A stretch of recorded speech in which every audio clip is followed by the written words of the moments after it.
I didn't believe that I deserved to eat until I earned the right to eat that day. If no one was going to see me and accept me for who I was, I might as well just be invisible.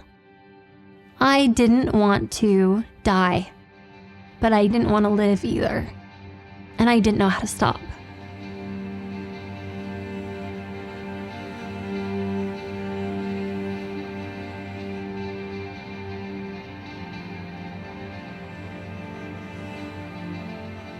I would say I always had like a type A personality.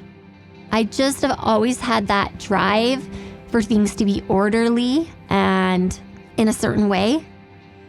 When I was in high school, I had created a list of things I had to always be doing, whether it was getting straight A's or having my hair perfect or making sure you always just looked your best. I felt like for some reason, if I didn't meet the level of perfectionism in my mind that I had set, that something was wrong with me and that I just wasn't enough for anyone. So I had these expectations I always had to be meeting just to have value as a person. And for me, it manifested itself as an eating disorder.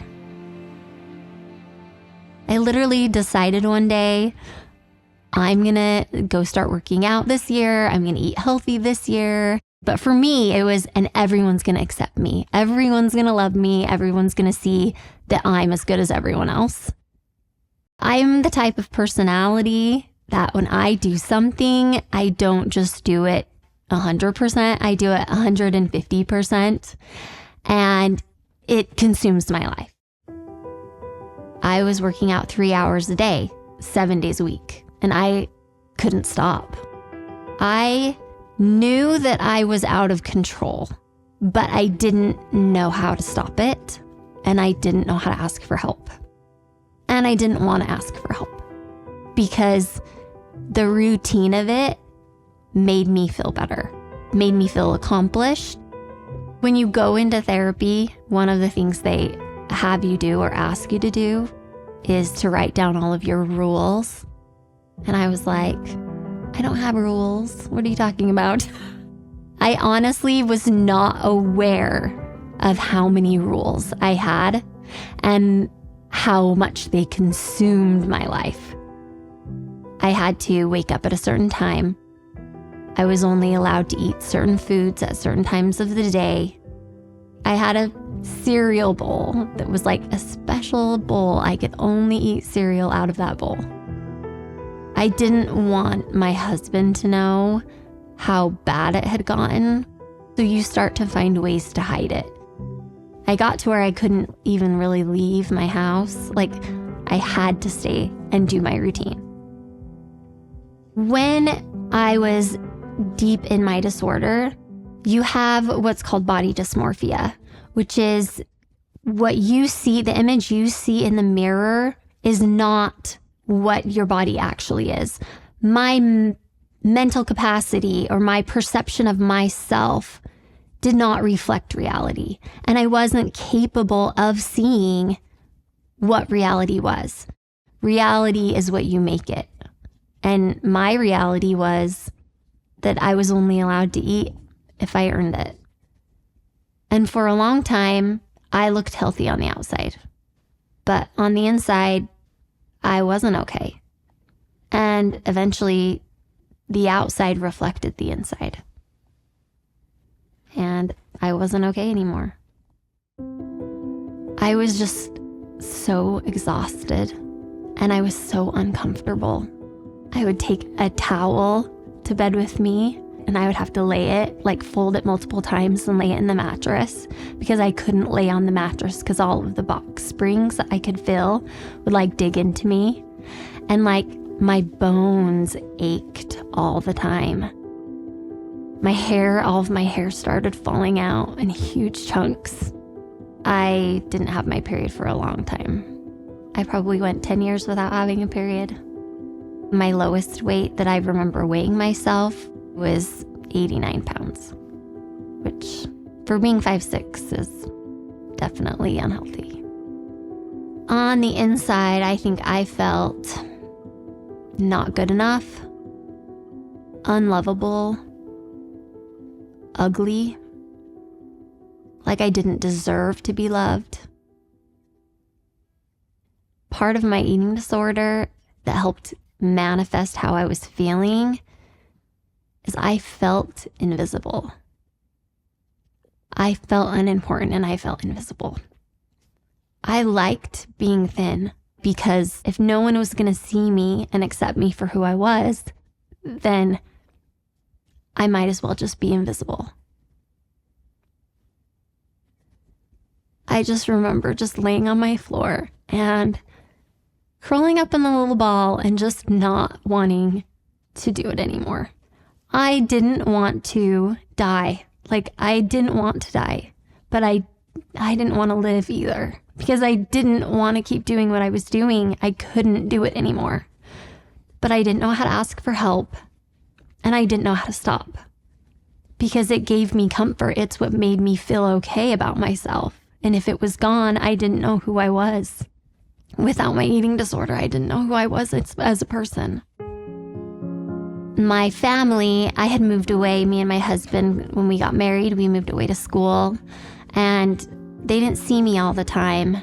But when I started getting really thin, they started noticing. My mom and my sisters decided that they were going to have an intervention. I was really offended and I thought they were crazy and I kicked them out of my house. They went home and my mom and sister did a lot of research and found a place that people with eating disorders come for inpatient treatment. I'm like, I will go talk to the doctor. And when the doctor tells you I'm healthy and that I'm perfectly fine and I'm normal, I can go back to doing what I'm doing. When I went in for my interview, I met with a team of doctors and I was diagnosed with anorexia nervosa. And they basically told me, they said, you can either come be a patient here and we'll cross our fingers that you'll be able to get better and that you'll be okay, or you can go home and you'll probably die in the next week. It was terrifying because I thought everything I was doing was making me better. And so it didn't make sense to me that everything that was supposed to be making me better, a better person, a more worthwhile person, was actually what was killing me. It didn't make any sense. But I was terrified. And so I decided to be brave. And I packed my bag and we drove right back up and they dropped me off. And part of the conditions is when you go in is you don't have any contact with the outside world.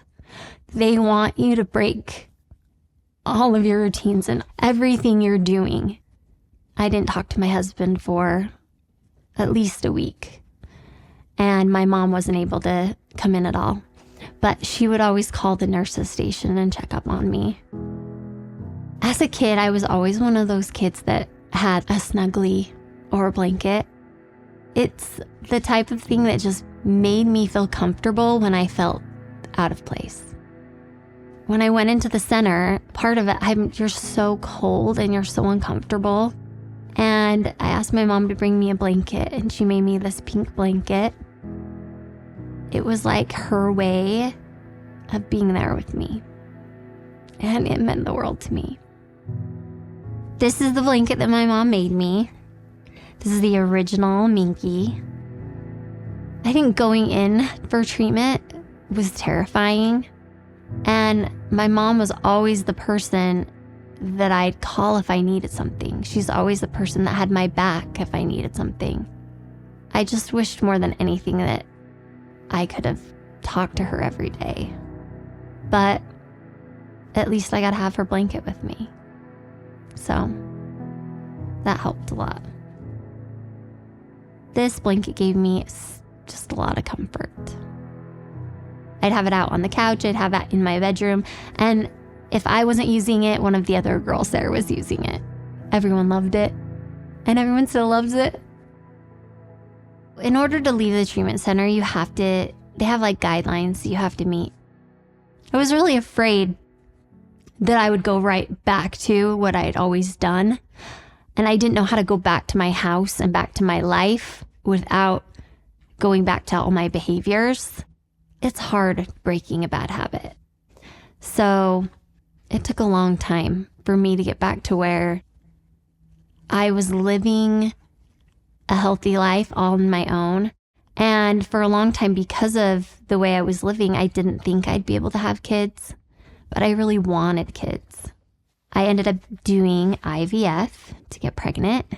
I ended up doing IVF twice. I did it back to back. I had my first little boy, and then I got pregnant 8 months later with my second little boy.